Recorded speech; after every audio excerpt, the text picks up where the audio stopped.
आपला प्रपंच करत असताना अडचणी येतात. तसं मला पाणी पण लागेल. अशा पद्धतीनं आपल्याला तिथं पण अडचणी येत असतात.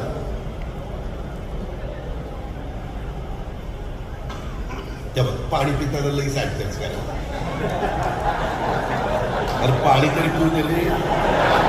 पाणीच पितोय, दुसरं काय पित नाही.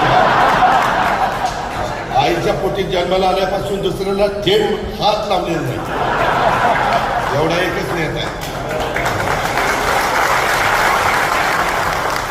तर आज दुसरेही असतील, ते बाकीचे म्हणतील बघा आज गंडारला काही असतील, पण मेजॉरिटी नाही आहेत.